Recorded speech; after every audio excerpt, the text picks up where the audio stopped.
Right now at noon on this Thursday, long lines are wrapping around stores in the Garden State. It is the first day of legal recreational marijuana sales in New Jersey. Today is April 21st. Welcome to CBS 3 Eyewitness News at Noon, now streaming live on CBS News Philly.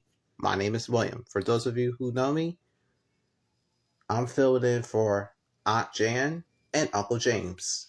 They have left me in charge. Let's kick off our news story with Waukesha Bailey, that's my aunt, reported live from Belmar, Camden County, New Jersey. Good afternoon, Aunt Waukesha. Medical sales, but that has all changed as of today. We're outside of Curaleaf, and as you can see just how incredible this line is. Now, we're told that this line started around 2 a.m., and if you think it's busy out here, well, wait till you see the inside. 119. Bartenders are busy selling flowers. The Curaleaf dispensary has been fulfilling legal cannabis orders for recreational use or as the industry calls it, adult sales since 8 a.m. And we're product higher we now have an opportunity to provide an avenue for people to buy high quality cannabis in a legal format. It's also creating jobs in New Jersey and literally will be hundreds of millions of dollars tax revenue. This was the first location that originally serviced medical patients. Only but today, adults looking for higher options. They've come to the right place. Two different extremes. Letting us come here, let us purchase, come inside the dispensary, see everything, be a part of the experience. Thursday, 13 dispensaries in New Jersey open for recreational sales, including cannabis in Deptford. There are different requirements for products for medical and adult use. Before the green rush, we toured the facility and its goods. Cannabis is not just an adult use product. There are medicinal values to it. And back at Curaleaf, where it looked like 420 was being observed today, those in this line wrapped around the building say Mary Jane is worth the wait. It's long overdue. And back out here at Curaleaf, you know, they say that to get through the whole process, it's been taking about an hour. And as you can see, we have a hot dog guy out here. So in case you get hungry, I guess you can also have lunch while you're out here. Now, after speaking with the owner, he anticipates that they do plan to service at least 2,700 people. And just remember, you're going to need your ID before you can get through those doors. All right, thank you for the details there, Auntie Waukesha. But that food cart, man, I could go for some of those hot dogs right there. Not only did you see long lines in Belmar, where my Aunt Waukesha was, there were long lines in Williamstown, New Jersey. In other news here this Thursday, another night of gun violence in Philadelphia. This happened around 1:30 this morning outside of a West Philadelphia sports bar. It ended with two men being shot without any arrests being made. This happened on the 6,000 block of Market Street. Also, new in gun violence news, a man answers his door and was killed on Marwood Road. Police are seeking two men in a silver SUV. The cause of this is under investigation.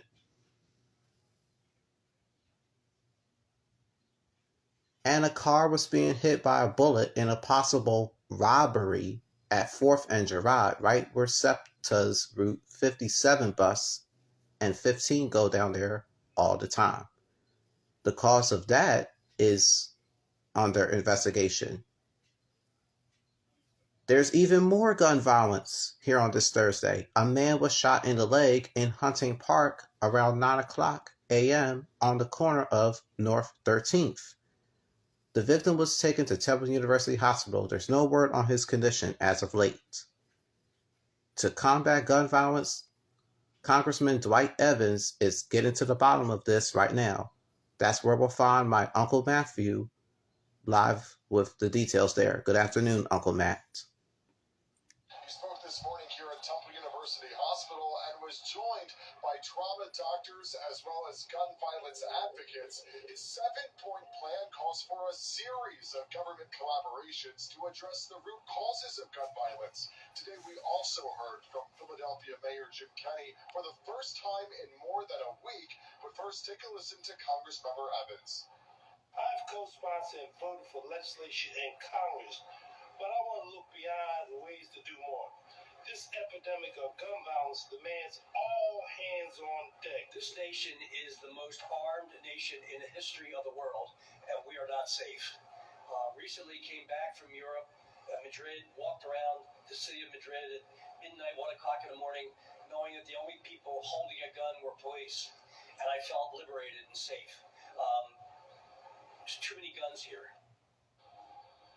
And the mayor also reiterated ghost guns are a major problem in Philadelphia. He was also pressed on what he is doing tonight to curb gun violence. We have more of that coming up on Eyewitness News starting at 4. Wow. This gun violence definitely needs to stop.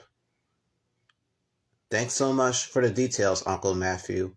Check this out, y'all. Police are searching for 4 men that you see on the surveillance video. They attempted to try to rob somebody at a local gas station on Island Avenue. You see, those 2 started kicking. Those 2 started to jump on anything that they could get their hands on. The cause of that is still under investigation.